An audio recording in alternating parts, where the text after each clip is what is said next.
All right, let's welcome back to Straight Fire, one of the great voices in college basketball. He's been all over the Big 12, which some could argue is pushing the Big 10 for best conference in the country. Fran Fraschilla, college basketball legend.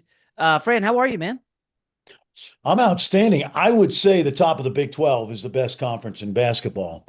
Last year, the SEC, Jason, as you know, was like, Yes. it was kind of historic, really, almost like a confluence of incredible events. All the fifth year guys, Mm-hmm. Janai Broom, Mark Sears. There were so many guys, COVID guys. And, but obviously, there's some great teams at the top of the Big Ten. But this Big 12 this year, don't forget now, one of the two things that have happened to the Big 12 in the last 3 weeks is no JT Toppin, no Richie Saunders. Yeah. And so, you could talk about, well, what happened to BYU? What happened to Texas Tech? Well, you lose basically an All-American in JT Toppin, who, was right there, probably top three National Player of the Year with Yeah. Boozer. And then Richie Saunders, who's a great player, could have been a first round pick. BYU lost him, and that was a big that was like cutting your heart out. So, Yeah. but it's We'll, been a we'll get to great year in the Big Devonsa 12. in Yeah, a minute. Can he pull off a Danny Manning type run? Danny and the Miracles. We'll see. They had a good flourish to end the season. I want to start big picture, Fran. yeah, So the tournament, 68 teams. Weirdly, there's been a lot of expansion talk. We know yeah, college football is more everything, right? They want to right. push the 24 teams, 16, whatever the number is going to be. Where are you on expanding the NCAA tournament from 68 to, I don't know, 96? What I don't even know what Well, numbers they're talking about. I definitely don't want 96. I think 96 would be ridiculous. It really Yeah. would. I think 68's really good right now. I've said 72, maybe you add four more games in Dayton or Hmm. something like that, Okay. play in. Then the other argument is why should the automatic conference champions, even at the mid and low major level, why do they have to play in Dayton? Well, that's Why fair. not we put as we say in Brooklyn, why don't we put the Drek in Dayton? It's a way Auburn, Yiddish word. Yeah. Young Pearl's Auburn team, maybe. I know they're on the bubble, but yeah, Well, no, that makes sense. Go ahead. yeah, they're Drek. I mean, there's a perfect example. I mean, God bless them, but come on, man, 15 losses. I know they played a tough schedule, but I would rather reward a really good mid-major team like a Miami of Ohio, who's automatically in. Don't even ask me. Yes.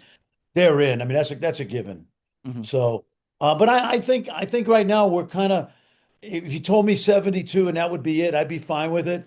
But there's no question that there's a lot of mediocrity from the Power Five Yeah. that are trying to fight their way in that I don't think we need and ruin a tournament. Yeah. So Auburn last year was amazing. My guy Pettiford returns to school. I'm assuming Yeah, he didn't get a first round grade. I love that guy. I thought I would want him as my NBA point guard. Fran, I know we're talking about Auburn. We don't even need to waste the time, but I love yeah, Pettiford's game. He hasn't gotten better this year. I mean, he 29% hasn't. from three. I don't, I'm almost feeling like he's going to be a 4 year guy or he's going to depart and go to Europe and try to make money or something. Yeah, I saw like the best game he's ever played. It was the second game of his career. He dropped like 21 on a great Houston team on the road in his second game of his college career. He had some other good, really good games, Jason, after that, but Duke, I 21 think in he was your good. Yeah. yeah, 21 in your second game against a defense like Houston, he was incredible. And I know a lot of the people around him from Jersey, and honestly, I just don't like his game anymore, and Mm, I don't think he brings it every night. And I feel bad for him because I don't think he knows that he doesn't know. That happens a mm. lot. Guys think they Yeah. know and they don't really know. And I know he's had some good games down the stretch, but as far as NBA now, I don't hear a lot of buzz. In fact, No. he's either going to have to go back to Auburn or maybe he'll be unhappy with Auburn, like a lot of kids are at different schools, and try to go to greener pastures, make more money or whatever. But I was kind of disappointed that I thought he'd have a big year because I thought he was a pro too. Yeah. All right, let's get to what teams that actually matter. So, Fran, I see it as there's a clear top four in whatever order you want: Arizona, Florida, Duke, Michigan, and then there's another good, really good two in Illinois, Houston, and after that, I got to be honest, I don't trust a lot of the three seeds. Yeah. Would you agree that there's a pretty clear top four? Yes. Yeah, Okay. I think so. I love those teams. In a given week during the season, I've said Duke's the best team in the country. Then another week I go, Arizona's the best team. Yeah. And really the same thing with what's interesting about Florida because they kind of went under the radar a little after Yeah. losing to they lost right away to to Arizona. We kind of figured out how good Arizona could be that night. Koa Pete had 30 that night. Jaden Uh-huh. Bradley had 23. And so they kind of went under the radar for a while. Now they've smoked the SEC, and those guards are playing well. The thing about Arizona that people forgot is we knew they had a great front line, but nobody knew they had three NBA players in the backcourt. All three of those guys have played in the league this year. So they figured out with the guards they got, Bookie Fland and the kid Lee from Princeton, who have started to play better. That you put them with that amazing front line, then you got something special. Now the interesting thing let me think now. I'd say three of the four teams have dominant front lines: Mhm. Michigan, Florida, Arizona, and then Duke's got I wouldn't say dominant front line, but Cam Boozer's dominant and Malik Brown is really good. Mhm. So, all those teams have something similar in common. Yeah, it shifted. It seems like it shifted from guard play to do you have size? Can you get a million offensive rebounds? I think all four of those Yeah. teams are like top 20 in offensive rebounds. Let me go on Arizona because I remember you had the call for Arizona Houston. And I think you were the first to put me onto this stat that Arizona shoots the fewest threes in the country. Like literally they're 363rd or Yeah. 365, however Yeah. many Right teams there down are. at the bottom. Right And down. I look at that, I'm like, that's insane. But you were a coach. You know, sometimes when everybody's zigging, you got to zag. And I kind of Right. love what Arizona's doing. Yeah, it's funny. There's a big discussion now about whether we should go to four quarters on the men's side. And Oh. I'm on the rules committee, right? The NCAA rules committee. And so I asked Tommy Lloyd about it, and he goes, I don't want four quarters. I want teams in the bonus. I want to get in a bonus with 10 minutes to go because we're pounding people, and I want to go to the Mm. foul line. But I would say it's akin to having a great offensive line and great running backs and you still have a great quarterback, but he doesn't have to throw all the time. I Mm. mean, Braden Burries can shoot the three. They've Mhm. got guys that can make the three. It just so happens that Tommy Lloyd, going back to his Gonzaga days with Mark Few, think about it. Sabonis, Karnowski, Timmy, I mean, I can go on and on with all those big monsters that they've had. And Gonzaga used to pound people, and they're still pounding people with Graham Ike. So I think that's just Tommy's philosophy that, listen, we'll shoot the three, but let's just pulverize people first. And I Mm. like it because as a coach, you want to destroy somebody's will as an opponent, and there's no better way to destroy somebody's will than to just pound it inside and say, Mm. you can't stop us. Yeah. And they've got three guys on that front line that they rotate, Awaka, Krivas, and the great freshman Koa Pete. They pulverize people. I think it's pretty smart. Yeah, let me ask though. Everybody's a little concerned. Hey, if they're having an off night from three, they go 2 of 12. They don't shoot a lot, and the opponent gets hot and hits 13, 14 threes. Arizona's vulnerable. Do you buy that? I mean, we haven't totally seen them succumb to a team that went nuclear from three. Well, let me Kansas tell you, didn't do it yet. no, let me tell you, I mean, you better make 12 threes on them because you're not going to beat them playing traditionally. Here's the problem. They're also great defensively. Yeah, You know what I mean? Like Jaden Bradley's as good on the ball as there is in the country. He's right there with the best on-ball defenders.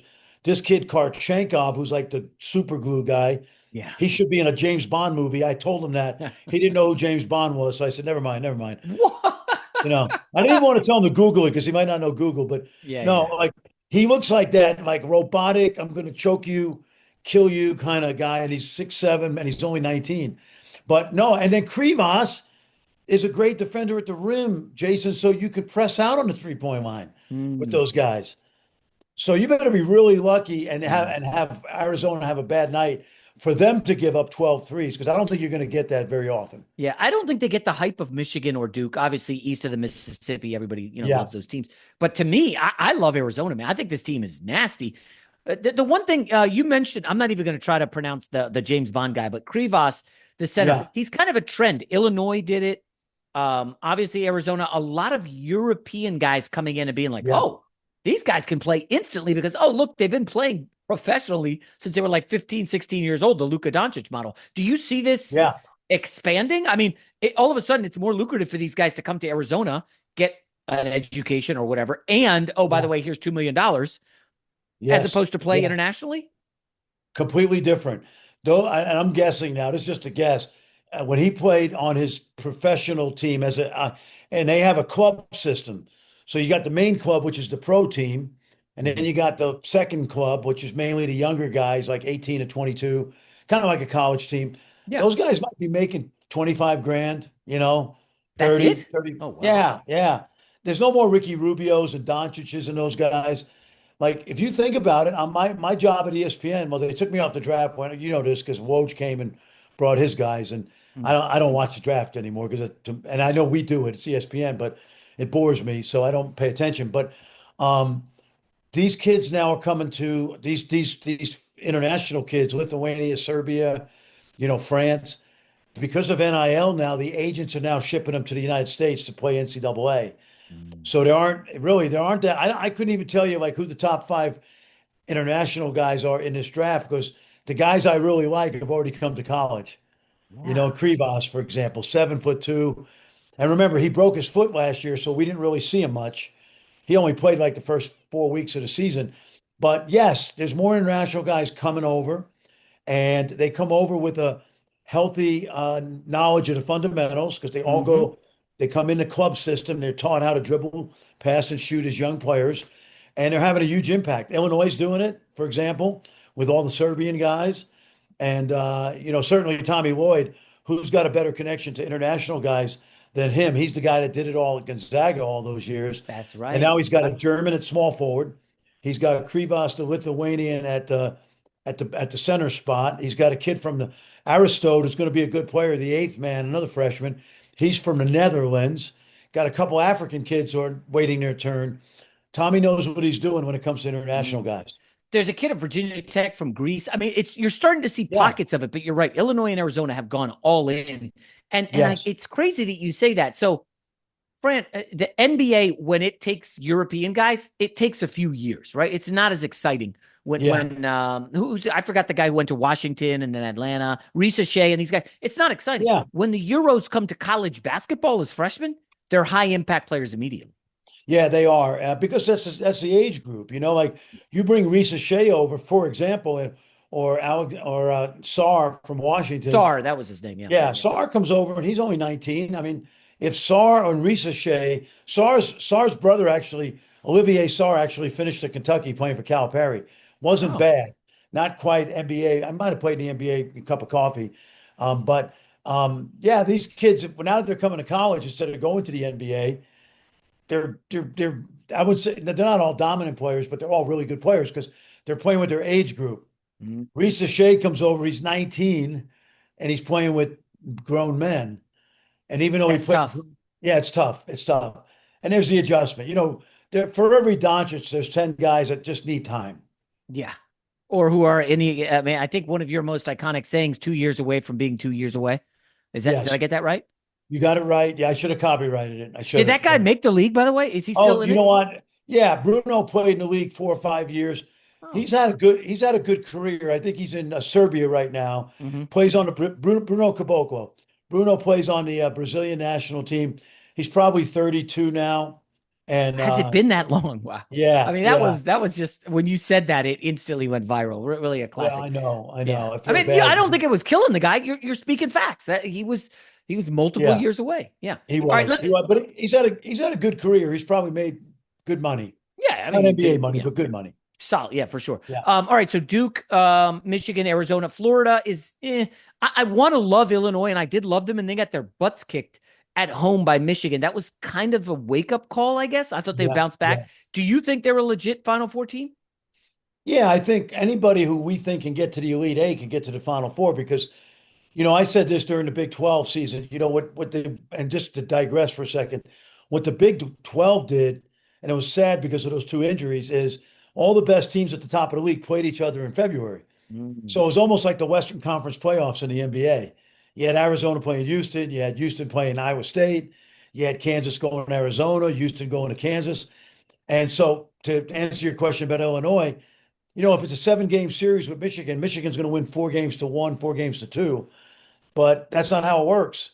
If Illinois gets the right matchup on a given night, and like you said, team hits 12 threes and they're capable of it, or Keaton Wagler goes nuts, or some of those international kids, and Colin Boswell plays well. they can get to the Final Four. Yeah. Iowa State can get to a Final Four. UConn can Uh, certainly get to a Final Four. really? I think so. Yeah, I Huh. do.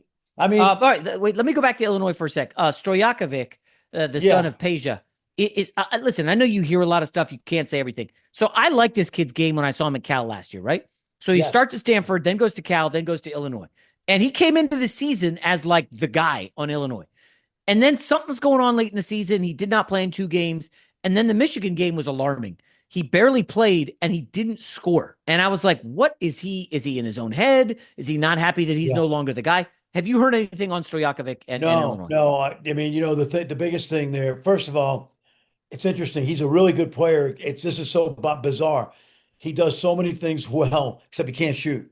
Mm, Which his dad was one of the all-time yeah. great NBA, probably one of the best shooters in the last 25 years.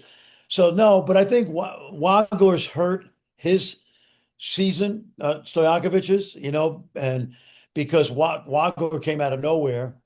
It's amazing to me that Wagler got out of Kansas City and didn't go to KU or Mizzou. Seriously.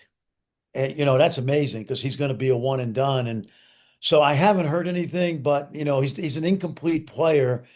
I love it well, early in the year when he was playing well. I love his toughness, his tenacity, he gets to the rim well, but he's not a great shooter. So I don't know. Brad Underwood, who I know pretty well, is like he doesn't mess around, man. If you're not bringing it, or Mm. if your body language is bad, or you're not all together with the team, you could be in trouble. So I don't know exactly, but I know that he's not been as big a factor as he was early in the year. So I turned my nose up when you're like, yeah, UConn can make the Final Four. Iowa State. I don't mean to diminish those teams, but Fran, like the gap in per Ken Palm, the net rating between say like an Iowa Right. State and a St. John's is not that big, but I feel the Yeah. gap between like Arizona and Iowa State it feels massive. I don't feel like they could like Iowa State could hang with Michigan, but could Yeah. Arkansas hang with Iowa State? I feel like it maybe. I don't know. Am I wrong? No, you're not wrong, but remember what we're talking about. You're talking about one and done games. So, I Yeah. mean, if we had the four that we talked about in Indianapolis, we'd all be doing handstands because we all think that's the best four teams. Right. And so that would excite me no end as a fan. But I know enough about we know you do too. You know that anything can happen. And when you look at I'm trying to think of another team, I'll give you a dark horse, Okay. Virginia. Virginia. Okay. Really? Yeah, the two big, they're like, what are they, 25-3 or something? But Four nobody, four losses, but yeah, they're real okay, 27-4. Yeah. 27-4. I'm just saying, like, teams like that, they played one game. Like, here's what I always say. In a 35 game season, you play 5 games over your head. I don't care who you are. You could be LIU, Illinois. There's going to be 5 games where everything goes right. You make 17 threes. The Yeah. ball bounces 3 times and drops in. Those things happen, and then 5 games where you play lousy, and the other 25 is who your team is. The great teams win games when they play lousy, and sometimes a great team plays like Illinois plays Alcorn State. They're going to win by 35, 40, but that night they hit 17 threes. They win by 50. Yeah. And you say, why couldn't we save this for Michigan? And so if you have one of those 5 games in your 35 where it doesn't go well, the algorithm, whatever they call it, the biorhythms are off. Yeah. Any of those teams, like, listen, I did the Michigan TCU game. Now TCU turned out to be better than we thought. Jamie Dixon's done a great job. He has. Yeah. Michigan should have lost that game. TCU beat Florida. So all I'm saying is, in a one game, when you get good teams like Yeah. St. John's, UConn, Iowa State, Carolina, although now with Wilson, I Yeah. would I would I They're would cooked. amend that. If I knew Wilson was coming back, that would be another one of those teams. But no, I think if you look at those other 12 teams after the top four, there's a team or two there that could make a magical run to the Final Four because in a one and done situation, you catch Michigan or Arizona on a bad day. Yeah. I'm just looking at the Virginia roster. The kid from Belgium, 23 years old, freshman. I know. Not I know. bad. Not bad to have an old freshman. All right. So another team, somewhat dangerous because of the 3-pointer is Wisconsin.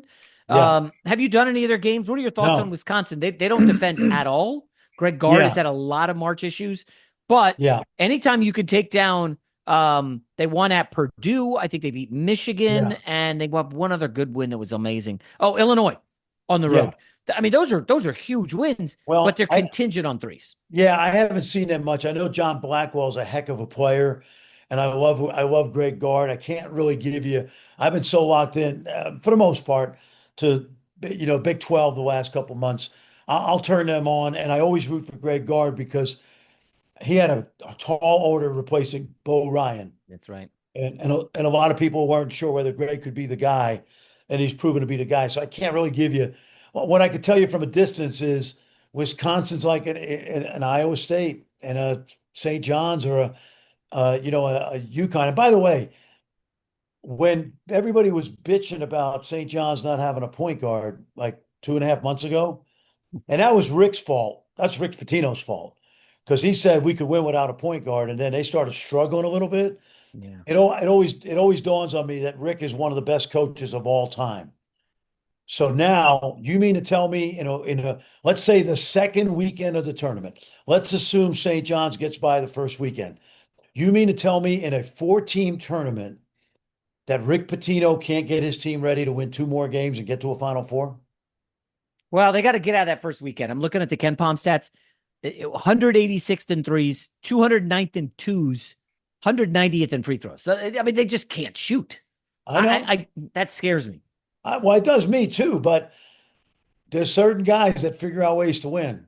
Yeah. So let's see. They're what, like they're looking at maybe a 3 seed here. Yeah. Yeah. 3, 4.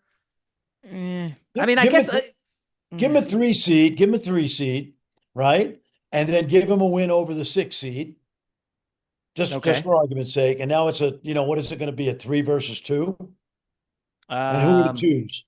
well, that's the problem. I think that if you draw Illinois, that's a tall order. Yeah. Houston would be a difficult one.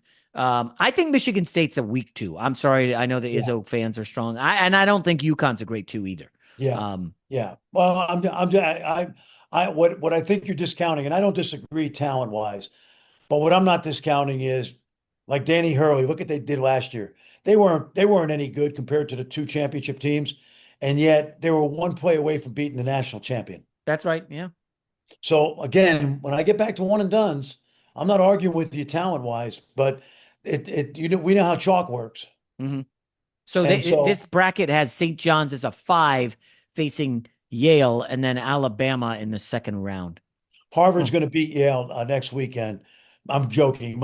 Actually, You're my kind of connected there, huh? Harvard finished 10-4, and they played Yale twice, and they're 1 point up on Yale in two great games. So I'll be pulling for Harvard, but we'll see. But anyway, Yeah. I get your point. No, I just all I'm saying is there are four tremendous teams, and then I see teams that on a given night can, like there are nights where Momchilovich makes 7 threes and they play the stifling defense that they're capable of, that Iowa State can get to an Elite Eight and then Mhm. upset a team that is better than them on paper. Yeah, no, that's a great point. But last year, so the top 4 seeds went 16-0 early. The Elite Eight was Right. 1 versus 2, 1 versus 2, 1 versus 2, and 1 versus 3. The other 3 was Texas Tech Yeah. after St. John's. But like, it was really chalky. So maybe that's why we are just thinking Yeah. chalk again. Well, I wouldn't bet against those four teams because they are playing great. I mean, Michigan, I mean, gosh, I saw them in person. Like I said, they should have lost to TCU. But it's funny when I talked to Dusty May that day of the game, spent some time with him. I said to him, boy, you got a lot of talent. And it was early, like third game, I think. And he said, we got a lot of ingredients, but I don't know how to cook the meal yet. And so he's obviously put together like a Michelin, like he's going to get a Michelin award Yeah, because he's figured out how to cook the meal. Now, remember they lost Kason, that's a big one. yeah, I would say not a killer loss, but still a big piece. In some ways, Kason was playing better than Cadeau. And Cadeau's a one of lot of these hype New York City guys, right? Jersey kid. Yeah, Cadeau is a kid. No, Kason's a Florida kid Yeah, who Cadeau, I meant. Sorry, the yeah, Cadeau. UNC Yeah, guy. Yeah, yeah. I like Elliot Cadeau, but Kason was a security blanket because Cadeau can be really turnover prone. Uh-huh. Yeah. And so anyway, But when I saw those guys in person, they're massive. When I watch Arizona, don't forget Arizona, they went through 2 weeks where they played without Pete and Aristotle. So this great eight-man rotation was six. And now that they're back to eight, I think they're as good as anybody in the Yeah. country. And Um, and don't forget, Duke's hurt now. yeah. Uh, What happened to the center? I didn't even know he was out against UNC. yeah, That was just, Patrick yeah. gone, but and from what Shire said, he's not going to play Foster or Big Pat next week At all? in the ACC tournament. Wow. He's keeping them out. So again, that's a little bit of a question mark, because Interesting. like Arizona went through it in mid-February, all of a sudden Duke's going through it. And listen, if Texas Tech had JT Toppin, which Christian Anderson and those great guards, it'd be a whole different story. So Totally. that's why I say also you got to be lucky too. Shed got hurt a couple years ago in that Duke Oh, game. I remember. Brutal. So that's what we're not factoring in. I think what I want you to factor in, and you can't factor it in when you put your bracket together, is coaching and then the luck of the injuries and bad breaks. Yeah. You do a lot of Big 12, so we got to talk about Darren Peterson here. Yeah, I know you know him probably as well as anybody. You're tight with Bill Self. So say whatever you can, but like, should we be worried about that? Was he dogging it, do you think? I mean, he's playing a lot of minutes now, but that yeah, was after everything got really loud. I think he's the best player in the country when he's playing. I yeah, like Tabansa a lot, but head to head, I don't know if you called that game. It felt like Peterson got the best of him. It was that fog, but yeah. No, that was I yeah. I didn't do that game. Jay and Dan Shulman did that game, okay. but I've seen them both like multiple times. On the semi inside, which I am, but don't know everything about Darren. I would say number one, he's a great kid. Um, I think there was a caution from outside of the program, so you can figure that out, family, agent, etc., about certain things that he dealt with, cramps, hamstring, that made the family a little hesitant. Every time I've been around him, he seems to be a happy-go-lucky kid, great teammate, etc. I would say this: I love his talent. I love his talent. He's a bucket, natural scorer, but you're not doing your due diligence if you're in any of those NBA teams in the top three or four. And it's going to come down to the combine and medicals, Mhm. because if you're going to make him the face of your franchise, and he's going to go to a mediocre or bad team, obviously, you just don't want to go to your owner and say, "We're paying this guy 36 million guaranteed, first pick in the draft, but oh, by the way, he's only going to play 50 to 60 games." Yeah. So you got to do your homework, and everything could be cleared up by the combine in Chicago. But I have concerns. Teams have concerns. But to your point, when he's played, a lot of minutes like he did, yeah, 27 points in 29 minutes yesterday, he scores so effortlessly. Yeah. AJ's had an amazing year, and he may be the safer pick. Yes. He may be That's the no, not safer a pick. consolation prize by any stretch. No, no. And I'm going to tell you about this draft because you'll have me back on early June, Yeah, right? yeah. And I say this jokingly, but like this is a draft where there is a lot of consolation prizes. I mean, Shea Gilgeous-Alexander went 11th. Steph was taken after Johnny Flynn and Ricky Rubio, I remember that right? one. Jalen Brunson went 34th. We can go on and on and on, right? And what I'm saying is Braden Burris could be the best player in this draft, going seventh, eighth. Darius Acuff could be Dame Lillard. We don't know. Caleb Wilson. Whoa. Here's a great one about Caleb Wilson. This is why I love this kid. Don't worry about the surgeries. He's going to be fine. When they played Kansas and beat Kansas at home, like the third game of the season, they asked Caleb Wilson about playing against Darren Peterson, and he said, "Yeah, I was on the West McDonald's team with him. He never passed me the ball." And that told me something. That told me something about the kid. Like nothing against Darren, but that told me this kid has got a chip. So, you look at Acuff and Flemings and, you go down the line, 6, 7, 8, first 8 picks. Somebody, one of those other guys could end up being the best player in this draft. That's how it usually works. Yeah, so Burries is interesting because I don't, they have so many good players.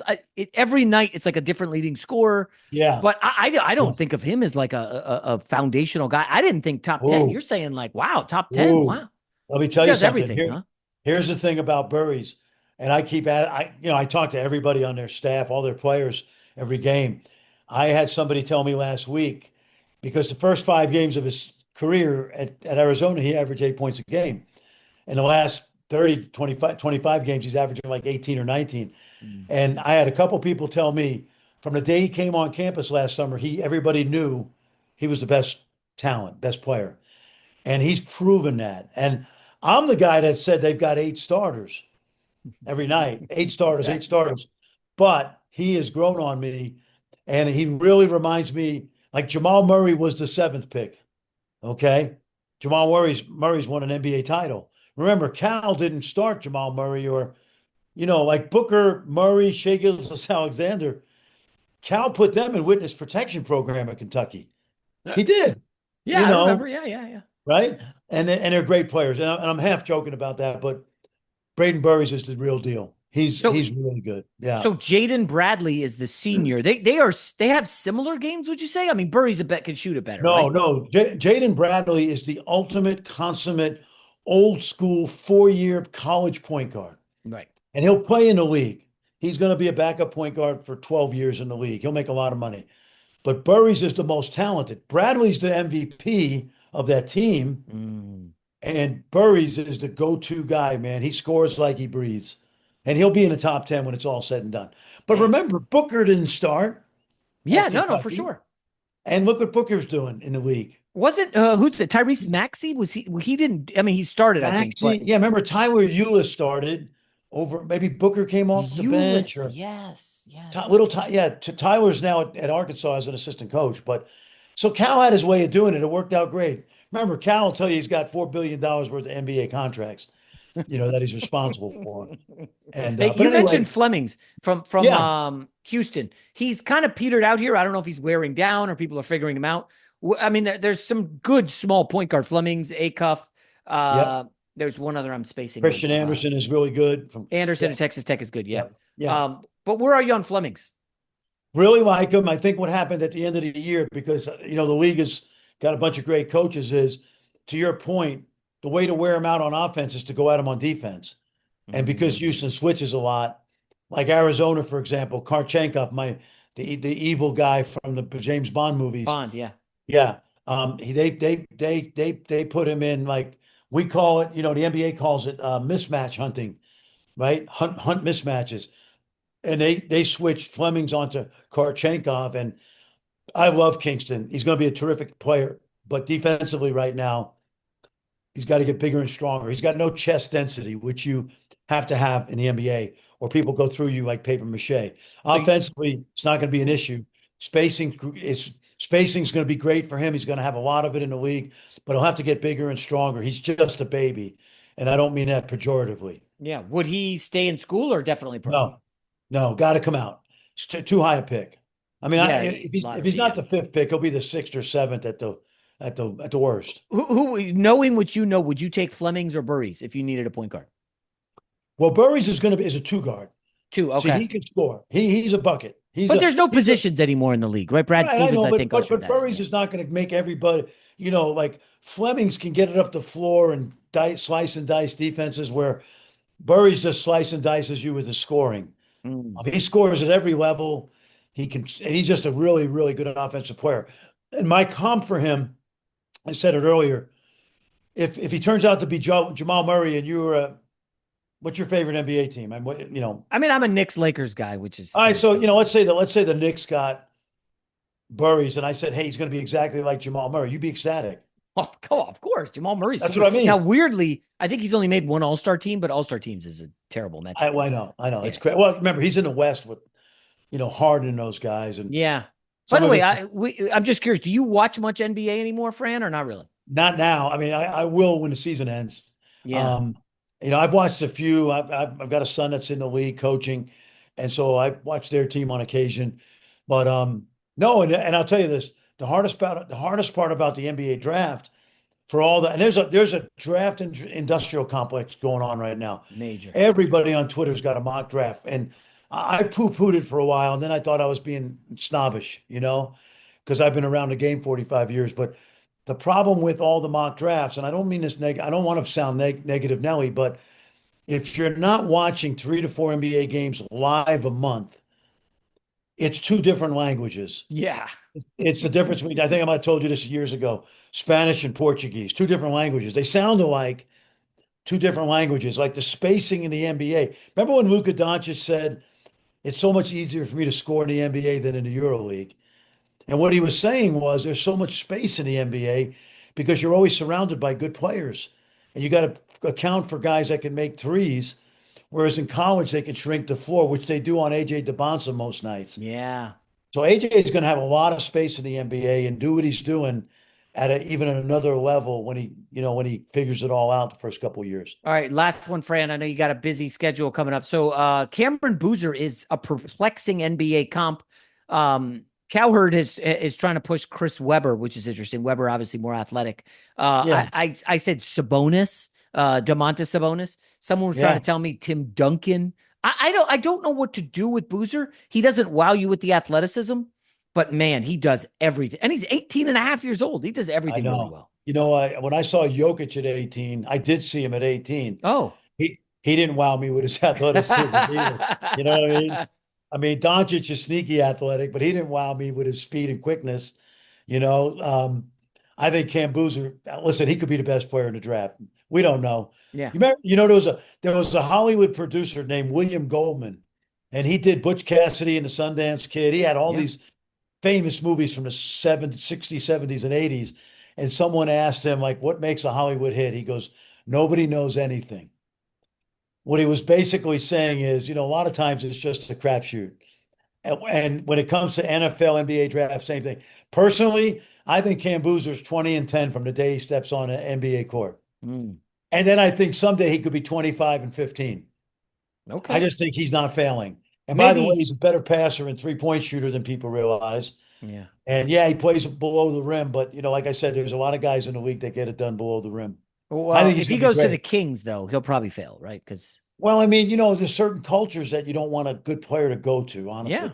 I don't want to sabotage the Kings, but no, but that's the reality. Like if they get Darren Peterson, Peterson's probably going to be pissed, and so is his camp. You know, I mean, yeah, unfortunately, yeah, they just mess everything up. The owner, I don't. They just make a lot of bad decisions. Their roster right now, like, what are they doing?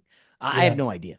Yeah, I have to be careful because I have a son in the league and I don't want to disparage any Yeah, team, but I would say there are a handful of teams that you'd hope a guy doesn't get drafted to. I And like it's how it's political human. you are. No, it's human nature. I Yeah. mean, there are some really good tax accountants, and then there's some guys that are going to get you put in jail. You know what I mean? All right, So, we'll go out on that one, but I'm Fran a, but I'm, Fraschilla. count me as a Boozer fan. Yeah, I like him a lot, man. I do too. I love him. I don't know. Like the NBA comp is what everybody wants. Yeah. Tim Duncan stayed 4 years and was awesome and was 20-10, better than I that. mean, But I think back old school Karl Malone, a little bit. Karl Malone, yeah. I mean, listen, he wasn't the best player on the court against Michigan. I thought that was Yeah. Jaxa Lendeborg. I thought he was the best player. But then down the stretch, who wins it? Boozer's clutch, doing everything, passing, Yeah. scoring, rebounding. Yeah. And I saw Boozer put like 30 in an exhibition game against the Tennessee front line that really looked like the Tennessee Titans front line. And, Oh, and wow. he had, like a Para and a bunch of guys. And I was there and I saw him get 30 or 28. And I'm like, man, you can't stop this guy, even though, I got to remind people what a New York phone book used to look like Yeah. because they don't have phone books anymore or phone booths. But he could have, he can't, even if he can't jump over to the New York phone book, look it up, folks. Yeah. He just gets things done. Just makes it happen. Yeah. Like, All like right. Jokic, like Jokic. Like Jokic, yeah, yeah. So obviously, Fran had an amazing coaching career. Now he's a great announcer, draft analyst. I love your work, Fran. We'll have you back before the draft. Sounds good. Always a pleasure, Jason. Love talking hoop with you. Thanks.